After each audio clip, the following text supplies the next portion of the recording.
Assalamualaikum warahmatullahi wabarakatuh. Izin memperkenalkan diri, saya Syamil Atala Ramadan dari Teknik Sipil Angkatan 24. Jadi di video kali ini, yang mana adalah video pertama saya dalam menjelaskan sesuatu, yang saya akan menjelaskan metode pelaksanaan konstruksi pemindahan tanah mekanis cut and fill. Nah, apa sih pemindahan tanah mekanis cut and fill? Kita akan membahas dari yang utama, yaitu deskripsi umumnya.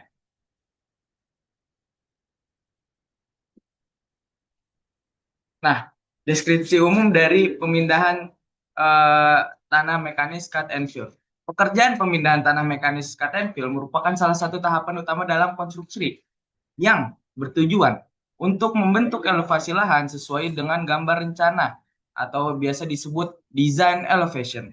Metode ini dilakukan dengan cara menggali tanah pada lokasi yang memiliki elevasi lebih tinggi dari elevasi rencana.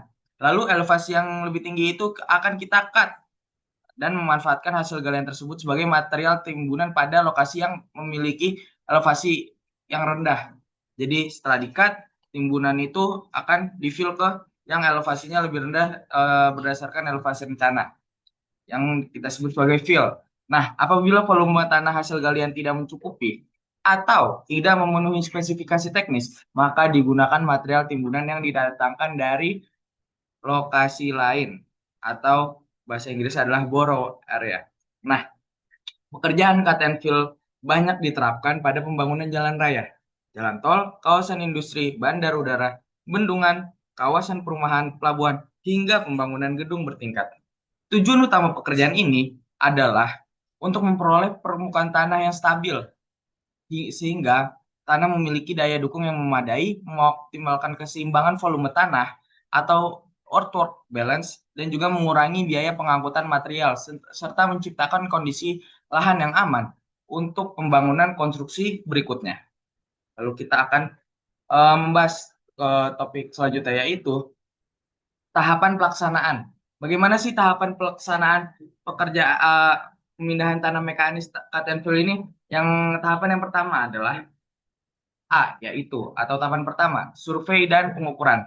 Pekerjaan diawali dengan survei topografi menggunakan total station, GPS RTK, atau drone untuk memperoleh kondisi existing lahan. Data hasil pengukuran kemudian dibandingkan dengan gambar desain sehingga diperoleh informasi mengenai volume pekerjaan galian dan timbunan. Kegiatan yang dilakukan itu meliputi pengukuran elevasi existing, pembuatan benchmark, pemasangan patok, lalu pemasangan patok batas, mematakan pemasangan batas pekerjaan, perhitungan volume cut and fill. Nah, lalu selanjutnya ada yang namanya land clearing. Lalu selanjutnya ada yang dinamakan land clearing. Nah, sebelum pekerjaan tanah dimulai, dilakukan pembersihan area kerja dari vegetasi agar pohon, bangunan lama, sampah, batu besar, dan material lain yang dapat mengganggu pekerjaan.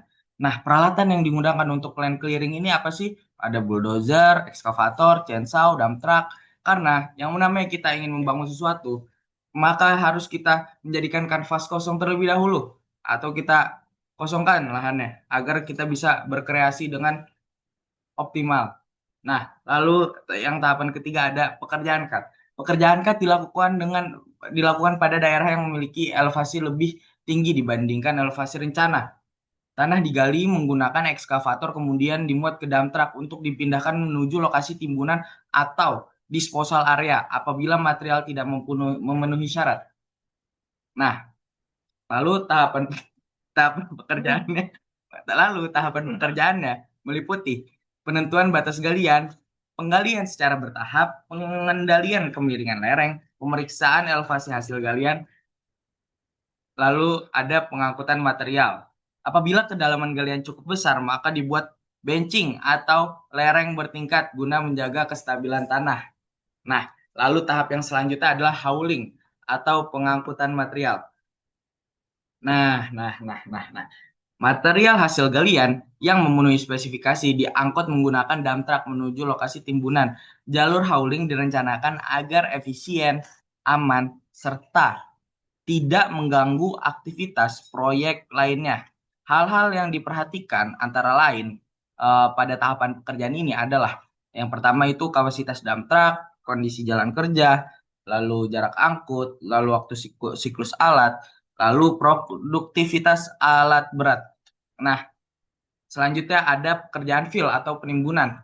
Material timbun. Nah, pekerjaan fill ini teman-teman, ketika ada elevasi tanah yang lebih rendah dari elevasi rencana, maka ini akan dilakukan pekerjaan fill atau penimbunan dari tanah yang di-cut tadi, ataupun jika memang tanahnya tidak memadai akan menggunakan material dari area lain.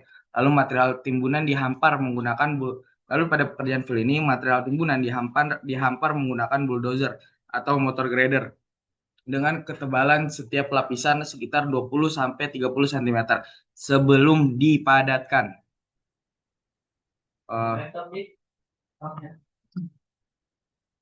Nah, lalu tahapan pekerjaan pada pekerjaan fill ini adalah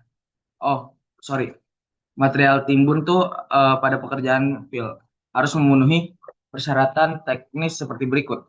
Yang pertama, tidak mengandung bahan organik, tidak mengandung akar tanaman, lalu tidak mengandung lumpur berlebihan, lalu memiliki gradasi yang baik.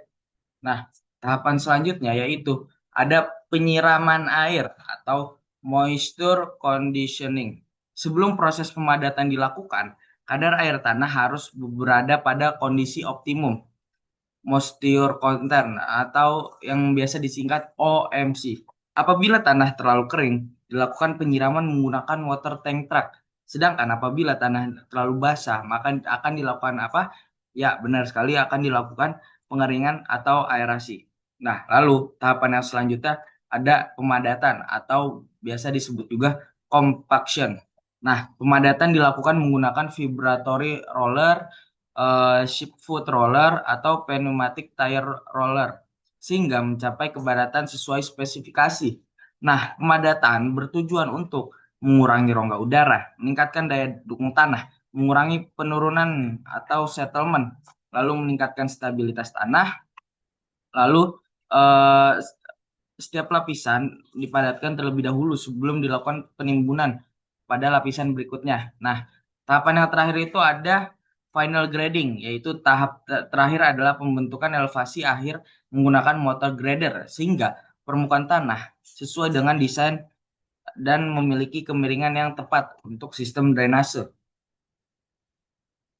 Nah, lalu penggunaan teknologi high tech atau high technology. Nah, perkembangan teknologi konstruksi membuat pekerjaan cut and fill menjadi lebih cepat, akurat, dan efisien. Nah, beberapa teknologi yang sering biasanya digunakan antara lain akan saya jelaskan. Eh, oke.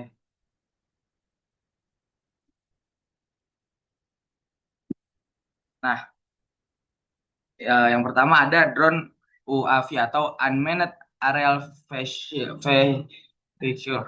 Nah, drone digunakan untuk menggunakan survei topografi, pemetaan area proyek, monitoring progres pekerjaan, serta menghitung volume cut and fill menggunakan metode fotogrametri.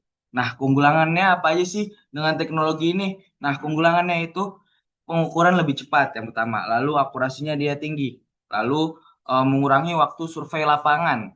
Lalu yang terakhir keuntungannya adalah mempermudah monitoring progres proyek. Nah, teknologi selanjutnya yang biasa digunakan adalah GPS RTK atau singkatannya adalah Real Time Kinematic. GPS RTK memberikan ketelitian posisi hingga tingkat sentimeter sehingga memudahkan proses taking out, pengukuran elevasi, dan pengendalian pekerjaan tanah. Lalu teknologi yang selanjutnya adalah Machine Control GPS. Bulldozer, motor grader, maupun ekskavator modern telah dilengkapi dengan sistem GPS yang terhubung dengan model desain digital. Nah, keunggulannya itu operator mengetahui elevasi secara real time, lalu mengurangi kesalahan pekerjaan, lalu menghemat penggunaan patok. Nah, lalu yang mana sehingga akan menyebabkan produktivitas meningkat. Nah, teknologi selanjutnya itu ada Building Information Modeling atau yang biasa disingkat BIM. Mungkin teman-teman pernah dengar juga teknologi ini. BIM itu digunakan untuk mensimulasikan pekerjaan earthwork sehingga volume galian dan timbunan dapat dihitung lebih akurat sebelum konstruksi dimulai. Nah, lalu ada teknologi aplikasi Autodesk Civil 3D. Nah, biasanya di teknik sipil Untirta itu uh, kalau kurikulum yang kemarin itu belajar menggunakan aplikasi ini di semester 2 pada praktikum ilmu ukur tanah. Kita mempelajari pemakaian aplikasi ini yang namanya Autodesk Civil 3D. Nah, Civil 3D itu emangnya digunakan buat apa sih? Yaitu digunakan untuk membuat digital terrain model atau DTM, lalu menghitung volume cut and fill, lalu bisa digunakan desain kontur, lalu membuat profil memanjang dan melintang. Nah, alat dan bahannya apa aja sih untuk melakukan proyek konstruksi yang sedang kita bahas ini? Nah, oke, kita bahas dari segi alat dulu. Yang pertama, kita bisa memakai ekskavator. Nah, ekskavator ini fungsinya buat apa nih? Ekskavator ini fungsinya untuk menggali tanah, memuat material ke dump truck, serta membentuk lereng galian. Lalu bisa digunakan juga bulldozer. Nah, bulldozer ini digunakan untuk mendorong tanah, meratakan permukaan, dan membuka lahan. Lalu ada dump truck. Dump truck berfungsi untuk mengangkut material hasil galian menuju lokasi timbunan atau disposal area. Intinya dump truck nih buat transportasi material lah.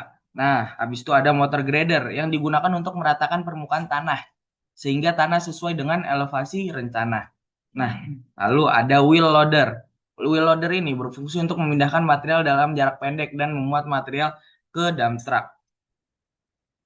Lalu ada juga vibratory roller. Nah, vibratory roller ini fungsinya adalah memadatkan material granular dengan sistem getaran.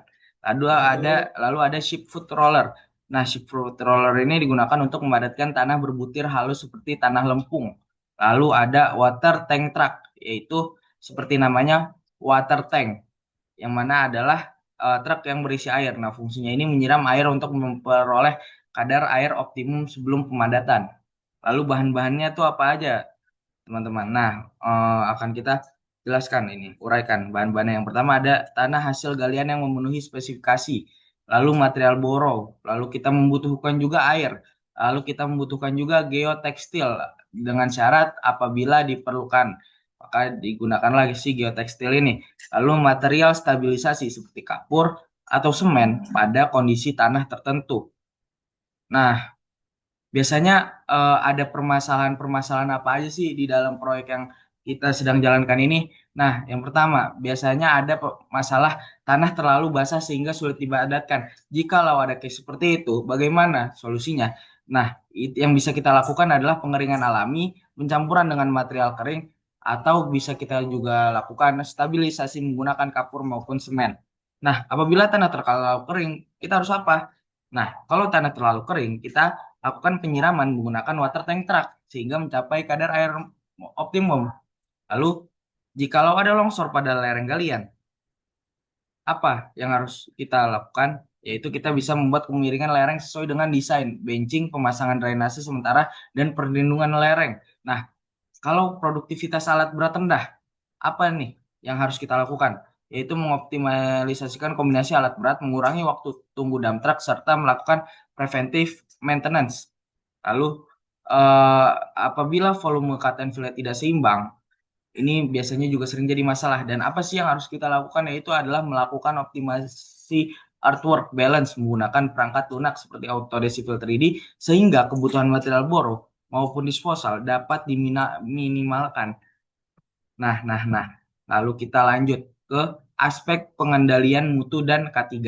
Nah, untuk aspek pengendalian mutu sendiri, pengendalian mutu dilakukan untuk memastikan pekerjaan tanah memenuhi spesifikasi teknis yang telah ditetapkan. Nah, pengujian yang dilakukan itu apa aja sih? Yaitu meliputi beberapa pengujian. Yang pertama, uji kadar air atau moisture content test. Habis itu uji kepadatan lapangan atau sand contest. Nuclear density test. Lalu ada uji CBR. Lalu ada pemeriksaan elevasi menggunakan total station atau GPS RTK. Lalu ada juga pemeriksaan ketebalan lapisan timbunan. Lalu ada juga pemeriksaan kemiringan lereng. Lalu target kepadatan umumnya mencapai minimal 95% dari modified proctor sesuai spesifikasi proyek. Lalu bagaimana aspek ketiganya atau keselamatan dan kesehatan kerja? Pekerjaan cut and fill memiliki resiko tinggi karena melibatkan alat berat dan kondisi medan yang dinamis. Oleh karena itu, penerapan K3 menjadi prioritas. Beberapa penerapan K3 yang K3 yaitu meliputi penggunaan APD lengkap seperti helm, rompi reflektif, sepatu safety, sarung tangan dan kacamata pelindung. Lalu yang kedua safety induction sebelum pekerjaan dimulai. Lalu kita bisa lakukan toolbox meeting setiap hari, pemeriksaan kelayakan alat sebelum beroperasi, pengaturan jalur lalu lintas alat berat, penempatan spotter untuk membantu manuver alat berat, pemasangan rambu keselamatan dan pembatas area kerja, pengendalian debu melalui penyiraman area kerja. Penerapan pengendalian mutu dan K3 yang baik akan menghasilkan pekerjaan cut and fill yang aman dan efisien, berkualitas serta sesuai dengan spesifikasi teknis yang telah direncanakan. Nah, apa yang bisa kita simpulkan dari presentasi kita saya sejauh ini? Akan saya simpulkan sendiri, yaitu metode pelaksanaan pekerjaan konstruksi pemindahan tanah mekanis cut and fill merupakan proses rekayasa tanah yang bertujuan untuk membentuk elevasi lahan sesuai dengan desain rencana, melakukan pekerjaan galian dan penimbunan. Pekerjaan galian disebut cut, pekerjaan penimbunan disebut fill. Keberhasilan pekerjaan sangat dipengaruhi oleh tahapan pelaksanaan yang sistematis, penggunaan alat berat yang sesuai, penerapan teknologi modern seperti drone, GPS RTK, BIM, dan Civil 3D, serta pengendalian mutu dan K3 yang ketat. Dengan perencanaan dan pelaksanaan yang baik, pekerjaan Cut dapat meningkatkan efisiensi biaya, waktu, dan kualitas konstruksi sehingga mendukung keberhasilan proyek secara keseluruhan. Baik, sekian presentasi dari saya. Terima kasih atas kesempatannya. Wassalamualaikum warahmatullahi wabarakatuh. Sampai berjumpa lagi. Oke.